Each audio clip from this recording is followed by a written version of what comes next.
अगर ये वीडियो आपको पसंद आए तो लाइक करें और शेयर करना मत भूलिए। सब्सक्राइब करें लक्ष्य टीवी चैनल को और बेल आइकॉन पर क्लिक करना मत भूलिए लेटेस्ट वीडियो सबसे पहले पाने के लिए।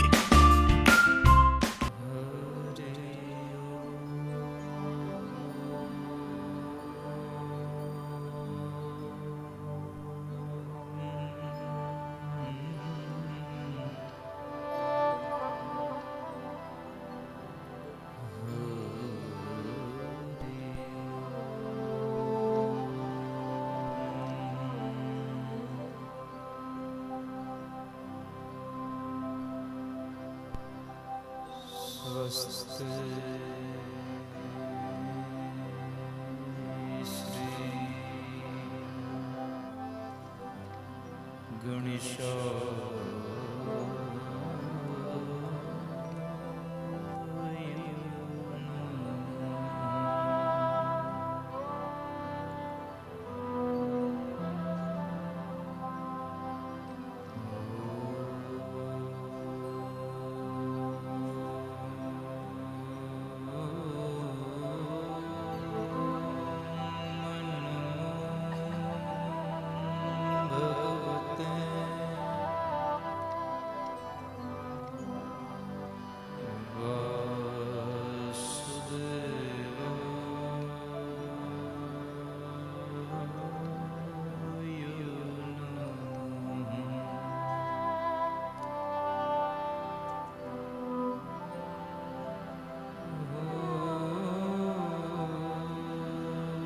वक्रतुंड महाकाय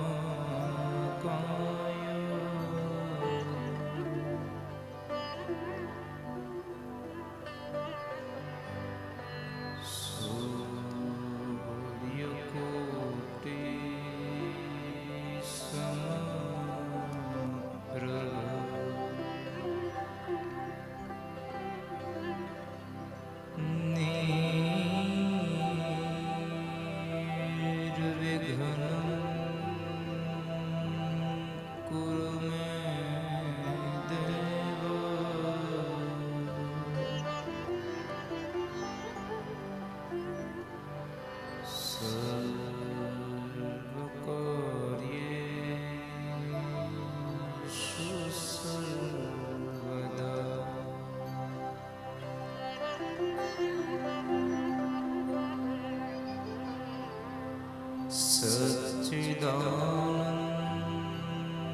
सच्चिदानंद रूपाय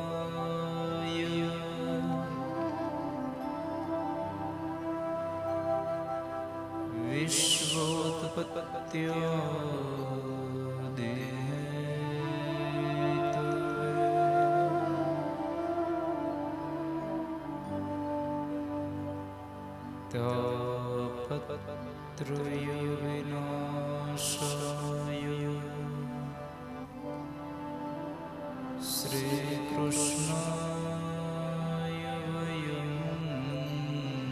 नमः।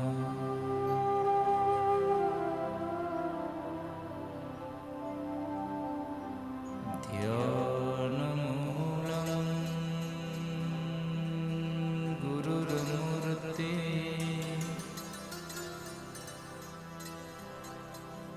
पूजामूलं गुरुर्पदम्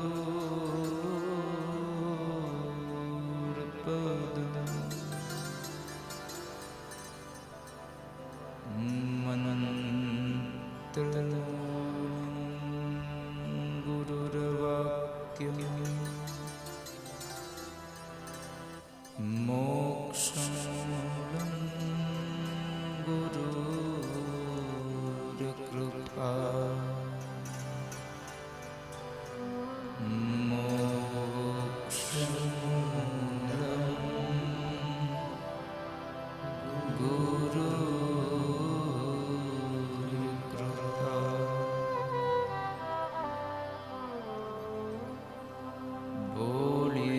ભાગવત ભગવાન કી જય.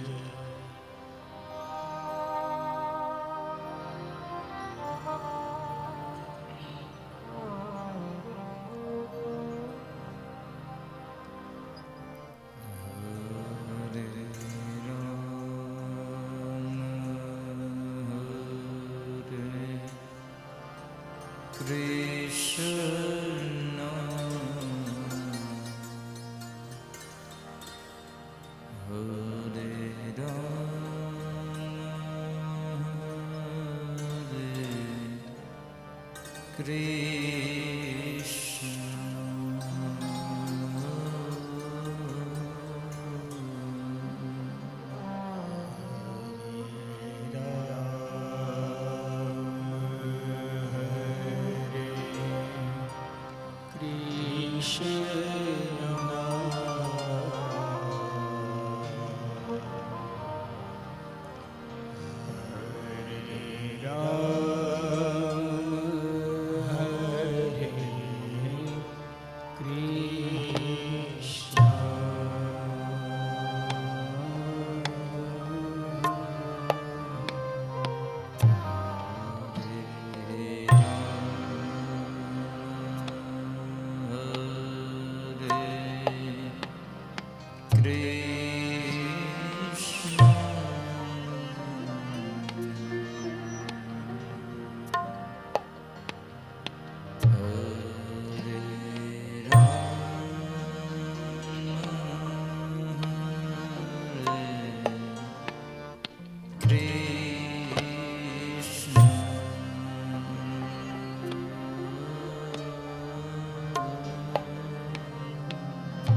अगर ये वीडियो आपको पसंद आया हो तो लाइक करें और शेयर करना मत भूलिए।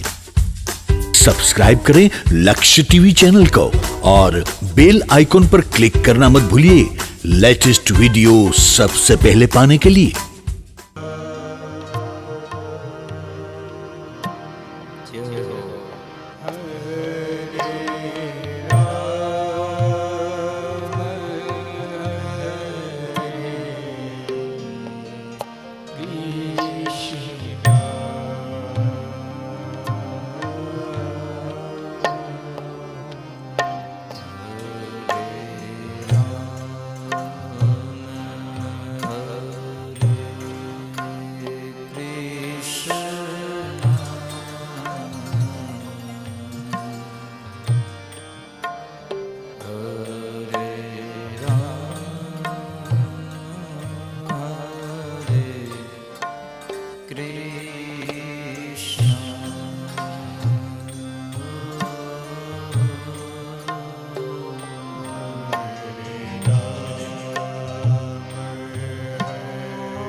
હરે રામ હરે કૃષ્ણ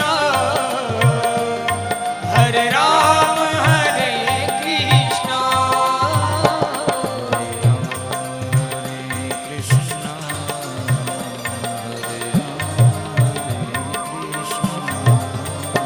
હરે રામ હરે કૃષ્ણ હરે રામ હરે કૃષ્ણ હરે રામ હરે કૃષ્ણ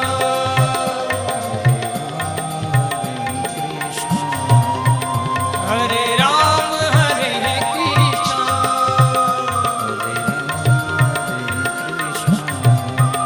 હરે રામ હરે કૃષ્ણ હરે રામ હરે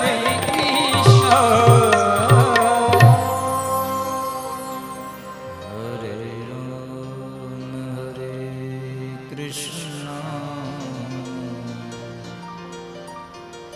હરે રામ હરે કૃષ્ણ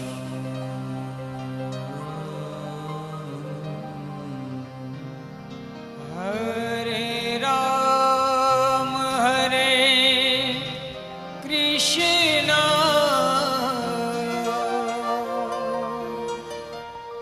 હરે રામ હરે કૃષ્ણ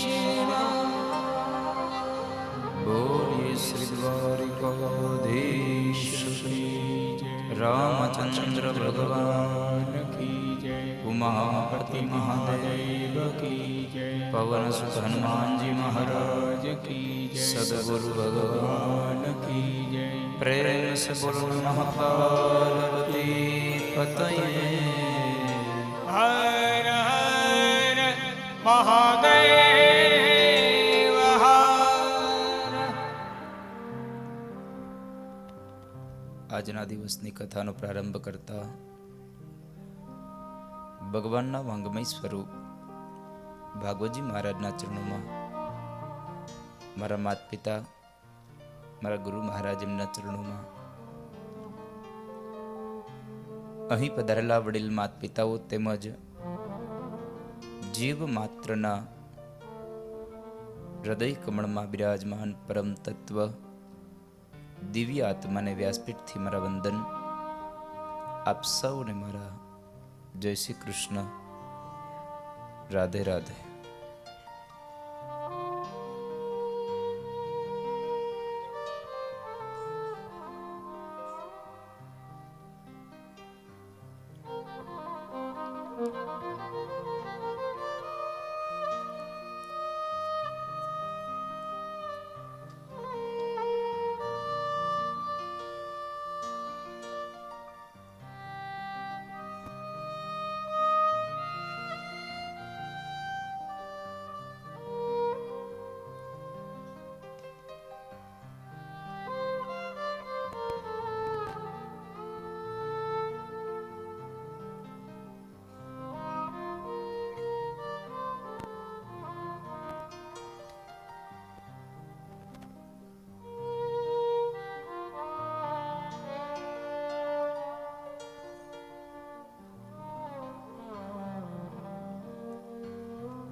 सात दिवसीय श्रीमद् भागवत सफाई कथा અને આ કથાના અંતિમ ચરણમાં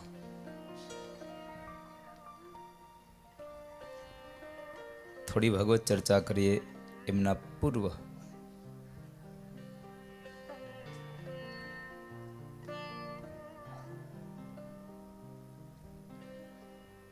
ઠાકોરજીની એક પ્રાર્થના કરી અને ત્યારબાદ દિવ્ય ગાથા आज गाशु. आओ बड़े भाव से गाइए मेरे कृष्ण को.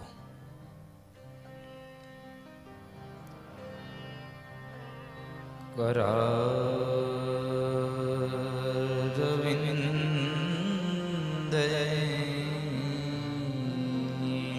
पदारविंदम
ઈદમેવ સારં દુઃખાવસાને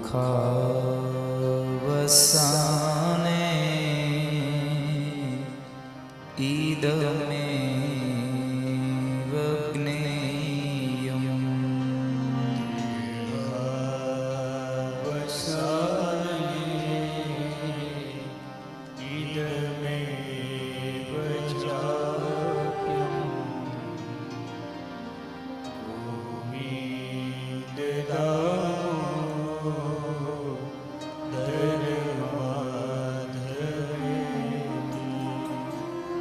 શ્રી કૃષ્ણ રાધા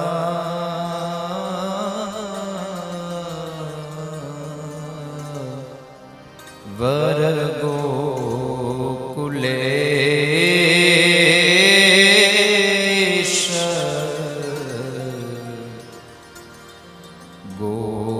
ગોપાલ ગોવર્ધનનાથ વિષ્ણુ જીહવે પીબસ્વામૃતમે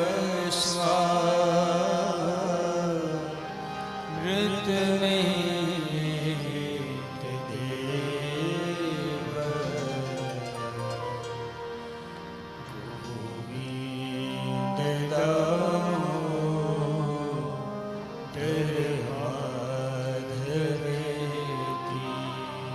ગોવિંદ ગોવિંદ દામોદર માધવેતી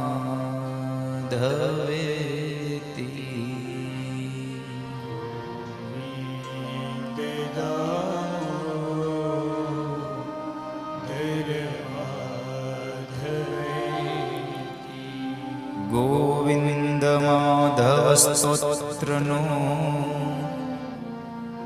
પાઠ જે પ્રેમે કરે દામોદર દયા દાને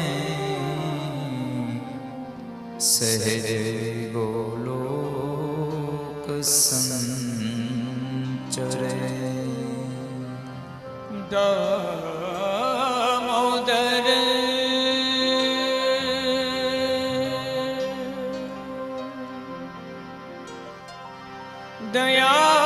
દયાદાને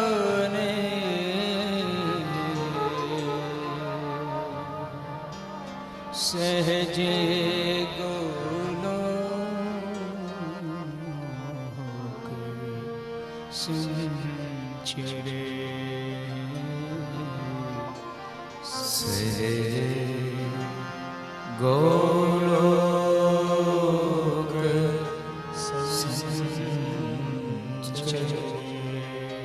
બોલે શ્રી બાલકૃષ્ણ ભગવાન કી જય શ્રી સુખદેવજી મહારાજ કી શ્રી વ્યાસ ભગવાન કી શ્રી સરસ્વતી માત કી જય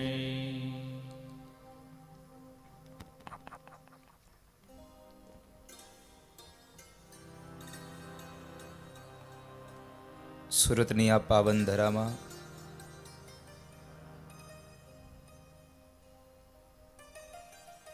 મા તાપીના તટ ઉપર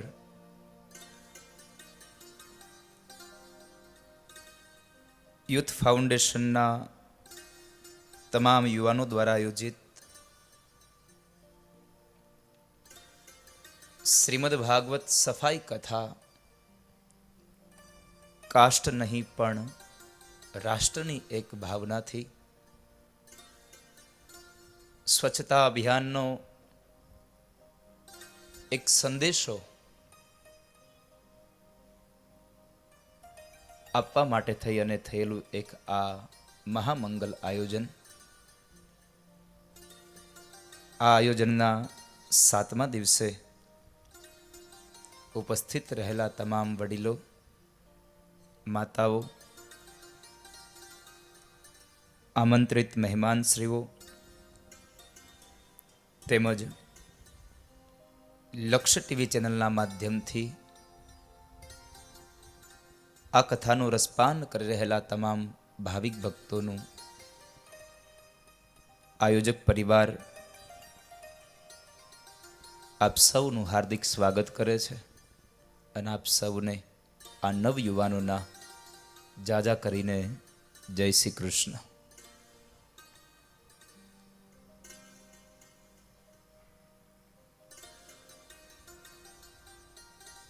આજ કથાનો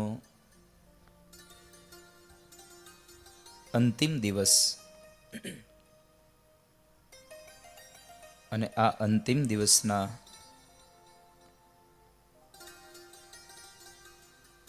અંતિમ ચરણ બાજુ આપણી આ કથાને આ નવયુવાનોને જેણે પીઠબળ આપ્યું છે એવા યજમાનોમાં ગોવિંદ કાકા પણ આજે અહીંયા ઉપસ્થિત થયા છે.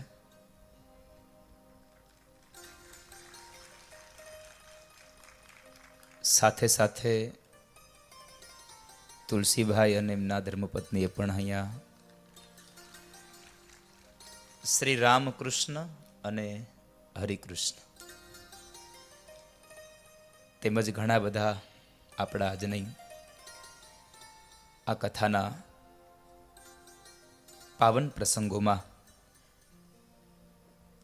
આ કર્ણની ભૂમિના અનેક શ્રેષ્ઠીશ્રીઓ અનેક દાતાશ્રીઓ અહીંયા ઉપસ્થિત થયા છે.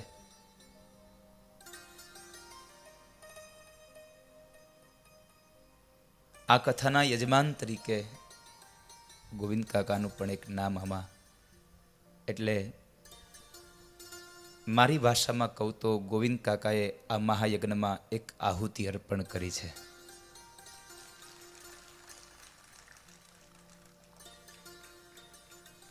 અને આહુતિમાં આહુતિ શબ્દ આવે એટલે આપણા માનસ પટલ ઉપર આવે કે યજ્ઞ તો એને કહેવાય જેમાં અગ્નિ પ્રજ્વલિત થયો હોય અને જવતલની આહુતિ આપીએ, આને જ યજ્ઞ કહેવાય. આવું આપણી માનસ પટલ ઉપર આવીને ઊભું રહે. પણ યજ્ઞો અનેક પ્રકારના છે અને આ ભાગવતને પણ જ્ઞાન યજ્ઞ કીધો છે. ભાગવતને પણ જ્ઞાન યજ્ઞ કીધો છે.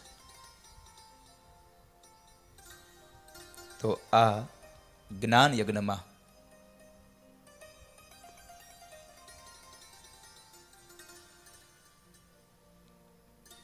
આ નવયુવાનોને, કારણ કે કોઈકને સારો વિચાર આપો ને એ પણ એક તમારી આહુતિ છે યજ્ઞમાં. કોઈને સારો વિચાર પણ આપો. તો એવી આ ભાવનામાં આ નવયુવાનોએ આટલી મહેનત કરી છે અને આ મહેનતના ફળ સ્વરૂપે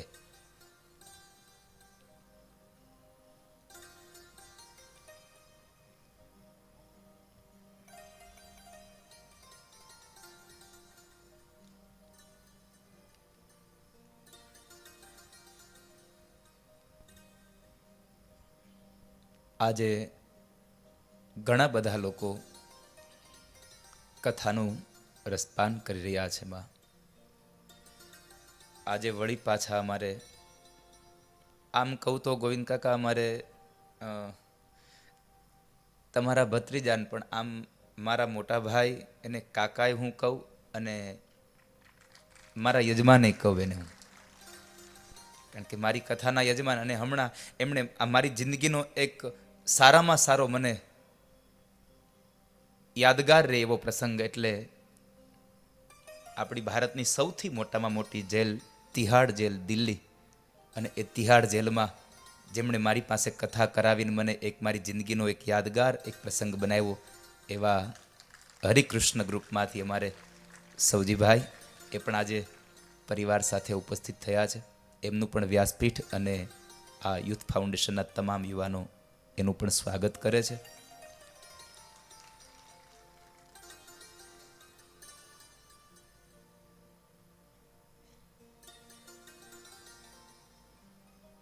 તો આજની આ કથામાં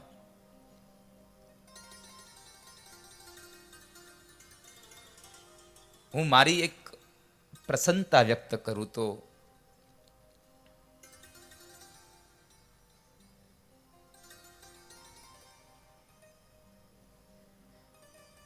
તમે 6 દિવસથી મને સાંભળો છો ને આજે 7મો દિવસ સાંભળી રહ્યા છો. એમાં આજે ગોવિંદ કાકા અને સૌજી કાકા બે અહીંયા પધાર્યા છે એટલે એમને બેવને જ્યાં સુધી કથા સાંભળે પછી એમને થાય કે હવે જવું છે તો એને જતા પહેલા આ બે પોઝિટિવ થિંક વાળા એનર્જી વાળા વ્યક્તિઓને આપણે સાંભળીને પછી એને આપણે રજા દેશું. કારણ કે હું હંમેશા કહેતો રહ્યો છું, કેટલા વ્યક્તિઓ સાંભળે છે તમારું ભાષણ એ મહત્વનું નથી, કેવા વ્યક્તિઓ સાંભળે છે એ મહત્વનું હોય છે.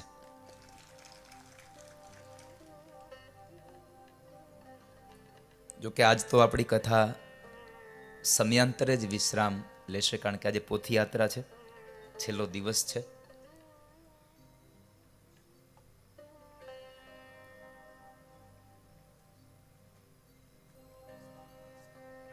ગઈકાલ આપણે ભગવાનના લગ્નોત્સવની એક ગાથા, ભગવાનના લગ્ન ખૂબ ધામધૂમથી આપણે કર્યા. કાલની જાન તો અદ્ભુત હતી. હાવ તમે કાકા કદાચ જો ટીવીમાં જોયું હોય તો આ લોકો ઓટો રિક્ષા બાંધીને આવ્યા. બોલો, હા હા, ગાડીઓ લઈને. મેં કીધું આ આધુનિક કનૈયાની જાન છે.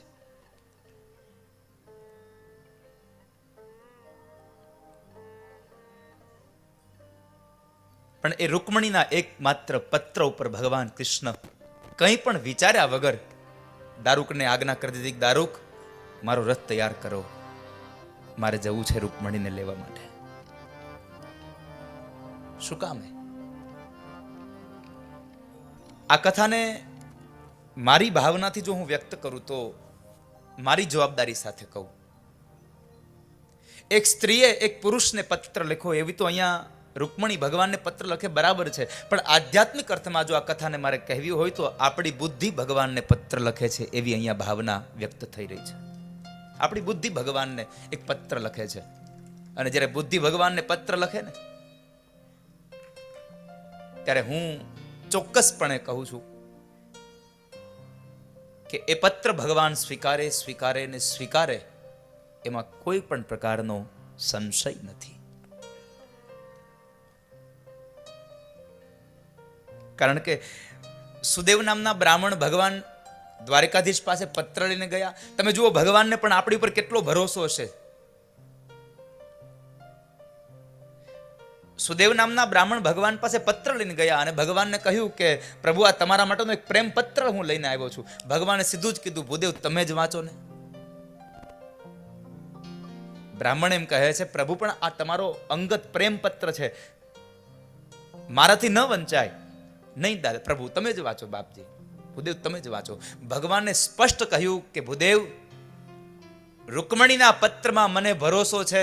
આ પત્રમાં એક પણ શબ્દ એવો નહીં હોય કે શબ્દને વાંચતા તમને જરા પણ ખચવાટ થાય, તમને જરા પણ શરમ આવે, શરમ પણ અનુભવે, એવી એક પણ વાત નહીં હોય. તમે પત્ર વાંચો, મને ભરોસો છે રૂકમણીના પત્રમાં.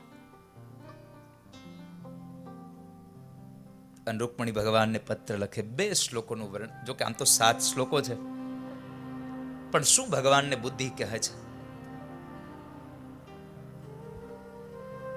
રૂકમણીનું પત્ર, રૂકમણીની કલમ ચાલી અને લખ્યું ભગવાન બાદરાયણે. ભાગવતનો 10મો સ્કંદ ભગવાન બાદરાયણ લખે છે. શ્રુત્વા ગુણાન ભુવન સુંદર શૃણવતાંતે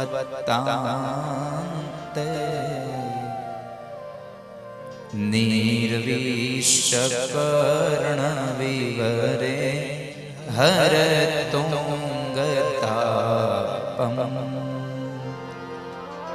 રૂપમ દ્રશાં દ્રશ્યમતાય અખિલાર્થલાભમ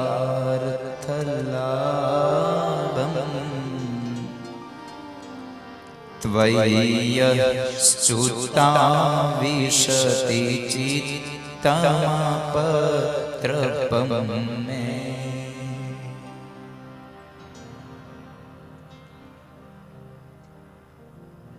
ન લખ્યું હે કૃષ્ણ, ન લખ્યું હે પ્રિય.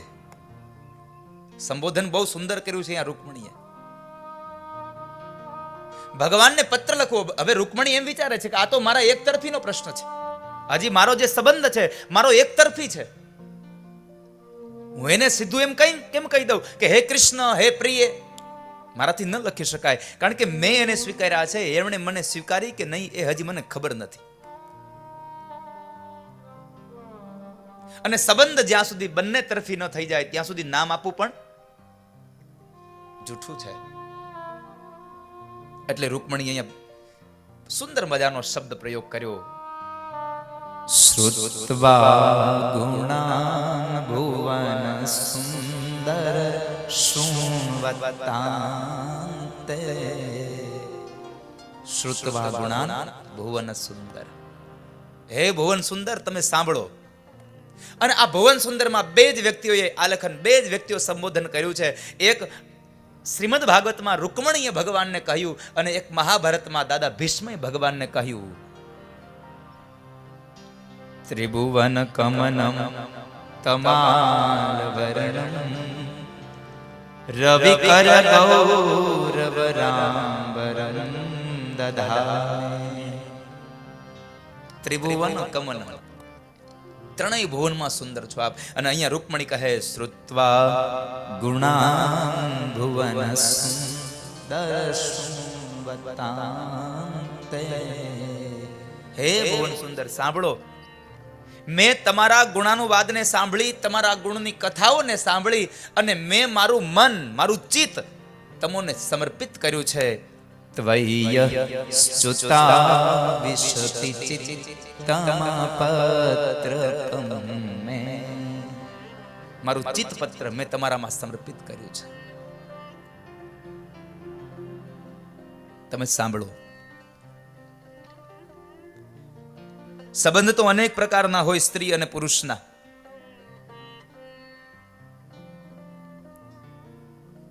સ્ત્રી અને પુરુષની વચ્ચે અનેક પ્રકારના સંબંધો હોય. કાં તો માં અને દીકરાના હોય, કાં પત્ની અને પતિના હોય, કાં ભાઈ અને બહેનના હોય.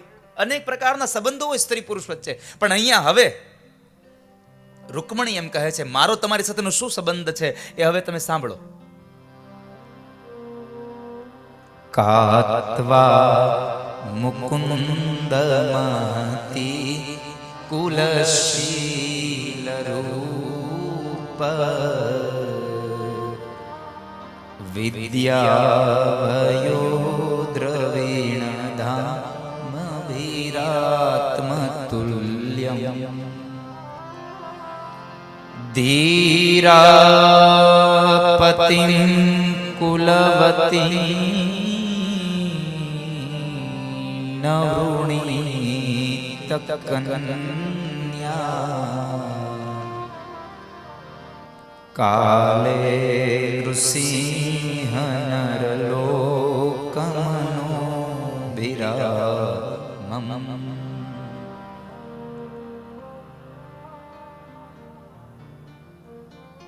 પ્રભુ,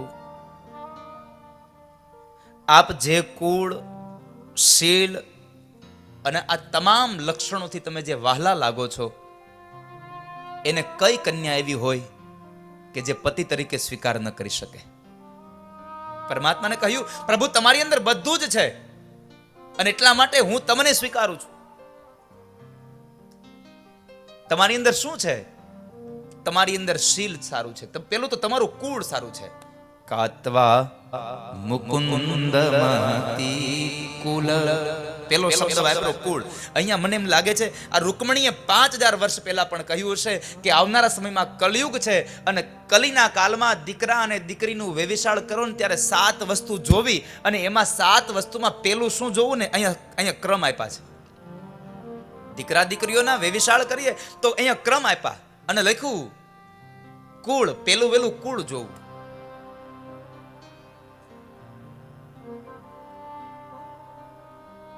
અત્યારે કારણ કે સમય આવ્યો છે ને આ કલિકાલમાં, અત્યારે માત્ર ને માત્ર પૈસો જોવામાં આવતો હોય છે, ધન સંપદા જોવામાં આવતી હોય. પણ અહીંયા રૂકમણી એમ કહે છે ધન સંપદાને તો બહુ પછી વાર છે, એની પહેલા તો ઘણા બધા સ્થાન બતાવ્યા જોવા માટેના. શું જોશો? પેલું કુળ જોવું, પછી એનું શીલ, એનું ચારિત્ર જોવું.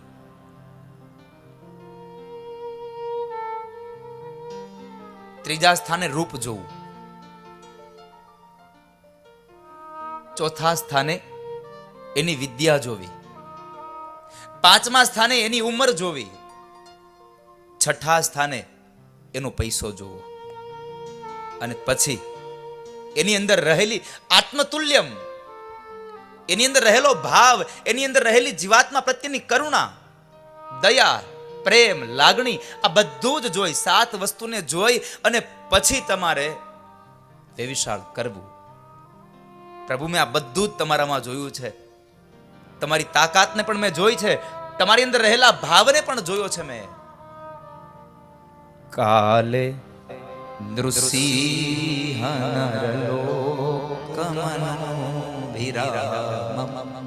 એક કાળ હતો કે જ્યારે 5 વર્ષનો પ્રહલાદ તમને યાદ કરતો હતો અને એનો પિતાશ્રી જ્યારે એના પર ગુસ્સે થયો, ક્રોધે ભરાયો, ત્યારે તમે માના ઉદરની રાહ ન જોઈ સ્તંભ ફાટી અને એમાંથી તમે પ્રભુ પ્રગટા હતા. કાલે નૃસિંહ કમનો ભીરામ. એટલા માટે પ્રભુ મેં આપનો સ્વીકાર કર્યો છે. પછી તો રૂકમણીએ બીજા અન્ય 5 શ્લોકોમાં એક વાતમાં બતાવ્યું છે, પ્રભુ તમે જો મારો સ્વીકાર કરતા હો તો એમ ન કહેતા કે હા રૂકમણી મેં તમારો સ્વીકાર કર્યો છે, તમે આવી જાઓ.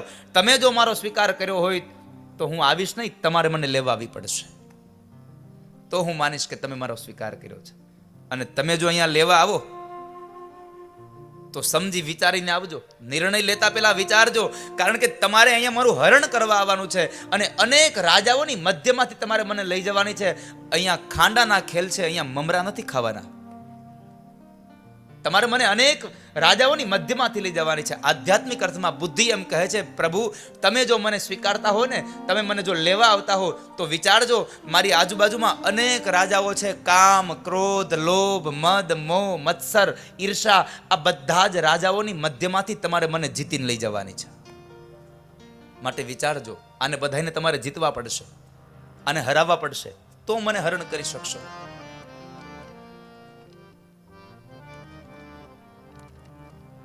અને એક શ્લોકમાં એવું કહ્યું કે પ્રભુ મારી એટલી પ્રાર્થના છે કે તમે જો મને સ્વીકાર કરતા હો ને તમે મને લેવા આવવાના હો તો એવા સમય આવજો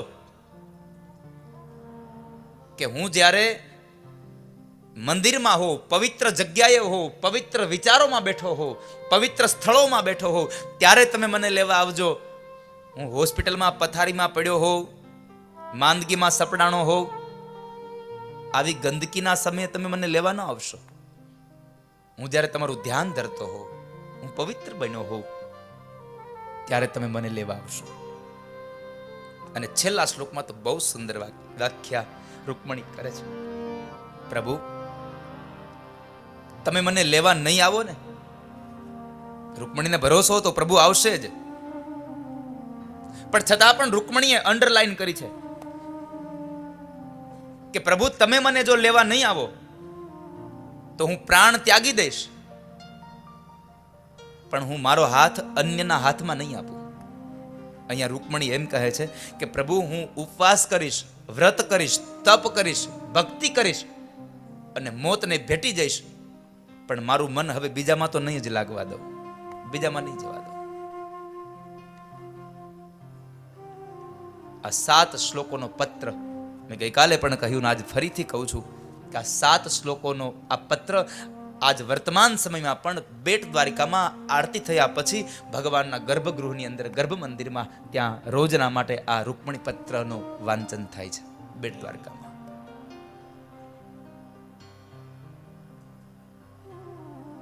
શિશુપાલની જાન એમનેમ પાછી ગઈ. ત્યારબાદ ભગવાનના સંસારનો પ્રારંભ થયો અને ભગવાનને ત્યાં એક દીકરાનો જન્મ થયો અને એ દીકરો હતો પ્રદ્યુમ્ન મહારાજ, સાક્ષાત કામદેવ. સાક્ષાત કામદેવ છે. ભગવાન શિવે રતિને વચન આપ્યું હતું. ભગવાનના ક્રોધાગ્નિથી જ્યારે કામદેવ બળીને ભસ્મ થયો ને એ સમયે રતિ આવી અને ભગવાનને પ્રાર્થના કરે, પ્રભુ મને મારો પતિ ક્યારે મળશે પાછો, મને મારો પતિ ક્યારે મળશે પાછો. અને ત્યારે ભગવાન શિવ એમ કહે છે, રામચરિત માનસમાં ગૌસ્વામી તુલસીદાસજી મહારાજ લખે છે, જબ જદુવંશ કૃષ્ણયવતારા હોઈ હરણ મહામહી ભાર કૃષ્ણ તનય હોઈ પતિ થોરા બચન અન્યથા હોઈ ન મોરા. રતિ, જ્યારે કૃષ્ણ અવતાર થશે, જબ જદુવંશ કૃષ્ણ અવતારા, જ્યારે કૃષ્ણ અવતાર થશે અને ત્યારે એને ત્યાં જે દીકરો આવશે એ દીકરો તારો સ્વયં પતિ કામદેવ હશે. અને પ્રદ્યુમ્ન મહારાજના રૂપની અંદર કામદેવ ત્યાં ભગવાનને ત્યાં પુત્ર બનીને આવ્યા. એ પ્રદ્યુમ્ન મહારાજ ભગવાનના પુત્ર થયા. એમણે સમરાસુર નામના એક કામનો વધ કર્યો છે. ત્યારબાદ ભગવાનના અનેક લગ્નો થયા. સૌ પ્રથમ ભગવાનના લગ્ન રૂકમણી સાથે, બીજા લગ્ન જાંબવાનની દીકરી જાંબવતી સાથે, ત્રીજું લગ્ન ભગવાનનું સત્રાજીત યાદવની દીકરી સત્યભામા સાથે ભગવાન પરિણ્યા. ચોથું લગ્ન સૂર્યતનયા ભગવાન કાલિંદીને પરિણ્યા છે. ત્યારબાદ ભગવાન સત્યા, ભદ્રા, લક્ષ્મણા અને છેલ્લે મિત્રવિંદાને ભગવાન પરિણ્યા. આ ભગવાનની 8 પટરાણીઓ છે, અષ્ટપટરાણીઓ ભગવાનની. અષ્ટપટરાણીઓ ભગવાનની. ત્યારબાદ ભૌમાસુર નામના રાક્ષસે 16,100 કન્યાઓને કેદ કરેલી. આ તમામ કન્યાઓ ભગવાનને પ્રાર્થના કરી અને ભગવાને એમને છોડાવે છે. ભગવાન કહે છે કે તમે તમારા ઘેર જાઓ, તમારા પિતાશ્રીના ઘેર જાઓ. અને ત્યારે 16,100 કન્યાઓ ભગવાનને પ્રાર્થના કરીને કહે છે, પ્રભુ જ્યારે અમે અપરિણિત હતા, કુંવારા હતા, ત્યારે અમારા પિતાશ્રીના ઘરે હતા અને એક અસુરે અમારું હરણ કર્યું. એણે પોતાના કેદખાનામાં અમને કેદ કર્યા અને આજ તમે અમને છોડાવ્યા. હજી અમે પણ આજના દિવસે પણ અપરિણિત છીએ, વિવાહિત નથી થયા. આજ અમે મારા પિતાશ્રીના ઘરે જશું તો અમારો કોણ હાથ ઝાલશે, અમારો હાથ કોણ પકડશે, અમારી સાથે કોણ લગ્ન કરશે? અમે આપને પ્રાર્થના કરીએ, આપ અમને સ્વીકારો. અને એ તમામ કન્યાઓની પ્રાર્થનાને લઈ અને કહેવાય છે કે ભગવાન કૃષ્ણએ 16,100 કન્યાઓનો હાથ ગ્રહણ કર્યો અને ભગવાનના કુલ લગ્ન થયા 16,108. ત્યારબાદ આગળ જતા કહેવાય છે ભગવાન કૃષ્ણના પુત્ર પ્રદ્યુમ્ન મહારાજે રૂકમિની પુત્રીનું હરણ કરી અને એની સાથે પરિણ્યા. એટલે કે મામાની દીકરીનું હરણ કર્યું, એની હારે પરિણ્યા છે.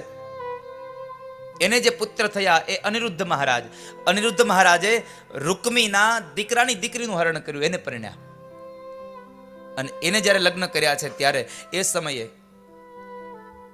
જુગાર રમાતો હતો અને જુગારની અંદર ઝઘડો થયો અને દાઉજી મહારાજે એક ભૂંગળ મારી અને રૂકમીનો વધ કર્યો, એનો ઉદ્ધાર કર્યો છે. ત્યારબાદ અનિરુદ્ધ મહારાજના બીજા લગ્ન બાણાસુરની દીકરી ઉષા સાથે થયા છે. વરરાજો એક છે, કન્યા પણ એક છે અને લગ્ન 3 વાર થયા. પેલા લગ્ન સ્વપ્નામાં, બીજા લગ્ન ઝરૂખામાં અને ત્રીજા લગ્ન પરિવારની હાજરીમાં ધામધૂમથી થયા છે. અનિરુદ્ધ અને ઉષાના લગ્ન એટલે આ કથા આપણા માટે ઓખાહરણની કથા. બેનો જેને ઓખાહરણ કહે છે એ ઓખાહરણની કથા છે. એ ઉષાના હરણની કથા બતાવી. ત્યારબાદ ભગવાન કૃષ્ણના બીજા પત્ની જે હતા જાંબવતી, એમનાથી એક દીકરો થયો સાંબ. અને એ સાંબે દુર્યોધનની પુત્રી લક્ષ્મણાનું હરણ સ્વયંવરમાંથી કર્યું અને દુર્યોધને એને કેદ કર્યો. દાઉજી મહારાજ આવીને એને સમજાવે છે કે ભાઈ તું આને છોડી દે, પણ દુર્યોધન ન માન્યો અને અંતે કહેવાય છે કે દાઉજી મહારાજે પોતાનો જમણા પગને ધરતીથી ઊંચો લઈ ફરીવાર હસ્તિનાપુરમાં પછાડ્યો અને આખું હસ્તિનાપુર જ્યારે ધ્રુજાયું છે ત્યારે દુર્યોધન દાઉજી મહારાજ પાસે ક્ષમા માગી અને અંતે સામના વિવાહ પોતાની પુત્રી લક્ષ્મણા સાથે કરી દીધા. એ કથા બતાવી. સમયાંતર વ્યતીત થયો અને સુખદેવજી મહારાજ રાજા પરીક્ષિતની કથા કહે કે રાજા, ત્યારબાદ પાંડવોએ રાજસુ યજ્ઞ કર્યો છે. રાજસુ યજ્ઞ કર્યો એની અંદર કહેવાય છે કે એ યજ્ઞમાં ભગવાન દ્વારિકાધીશને આમંત્રણ પત્રિકા મોકલાણી, પરિવાર સમેત આવવાનું આમંત્રણ હતું. એટલે ભગવાન પરિવાર સહિત આવ્યા છે. પ્રદ્યુમ્ન મહારાજને દ્વારિકાના રક્ષણ માટે રોક્યા છે.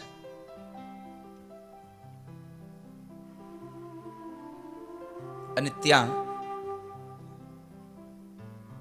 ધર્મરાજ યુધિષ્ઠિરે પોતાના ભાઈઓને દિગ્વિજય માટે મોકલ્યા હતા. તમામ રાજાઓ જીતાયા છે, પણ એક જરાસંઘ નામનો રાજા હજી જીતાયો નથી. જરાસંઘ હજી જીતાયો નહીં. એટલે ધર્મરાજ યુધિષ્ઠિર એમ કહે છે,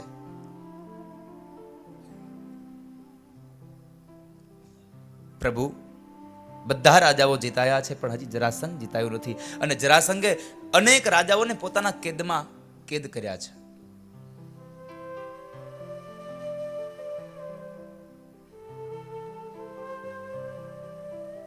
અને એ સમયે ભગવાન કૃષ્ણ, અર્જુન અને ભીમસેન બ્રાહ્મણના વેશની અંદર જરાસંઘ પાસે જાય છે. જ્યારે જરાસંઘ પાસે જાય છે અને બ્રાહ્મણોના વેશમાં જ્યારે દાન લેવાનો વારો આવ્યો, જરાસંઘે કહ્યું, માગો ભૂદેવો, હું શું આપું આપને? ત્રણેય ભૂદેવોએ માગ્યું કે તમે એમને દ્વંદ્વ યુદ્ધ આપો. જરાસંઘ સમજી જાય છે કે યુદ્ધને માગનાર કોઈ દિવસ બ્રાહ્મણ ન હોઈ શકે, આ કોઈ ક્ષત્રિય જ છે. અને અંતમાં કહેવાય છે કે જરાસંઘ એને સંપૂર્ણપણે જ્યારે ઓળખી જાય ત્યારે કહે છે કે કૃષ્ણ, હું તમને ઓળખી ગયો. તમે કદાચ ગમે તેટલા રૂપ ધરીને આવો, છતાં હું તમને ઓળખી જઈશ. પણ તમે આજે બ્રાહ્મણના વેશમાં આવ્યા છો એટલા માટે હું તમને જવા નહીં દઉં. હું તમને યુદ્ધ આપવા માટે તૈયાર છું, પણ સાંભળો કૃષ્ણ, હું તમારી સાથે યુદ્ધ નહીં કરું. કારણ તમે કાયર છો, રણ મેદાનને છોડીને ભાગી જનારા છો. એટલે હું કાયરોની સાથે યુદ્ધ નથી કરતો. બીજી વાત રહી, અર્જુન, હું તારી સાથે યુદ્ધ નહીં કરું, કારણ તું મારાથી ઉંમરમાં ઘણો નાનો છે. યુદ્ધ તો સમોવડિયાની સાથે થાય. હું તારી સાથે યુદ્ધ નહીં કરું. જો યુદ્ધ કરવું હોય તો ભીમસેનને કહો મારી સાથે યુદ્ધ કરે. ભીમસેને સીધું ભગવાનની સામે નજર કરી અને ભગવાનને કીધું, પ્રભુ, આમાં મને શું કામ એને હોળી નાળિયેર બનાવો છો? મને શું કામ એને આમાં હેરાન કરો છો? પ્રભુ કહે છે, ભીમ, તમે યુદ્ધ કરો, પણ એક વાત યાદ રાખો, નજર મારી સામે રાખજો. અહીંયા આધ્યાત્મિક અર્થમાં જો આ કથા કહેવી તો કહી શકાય કે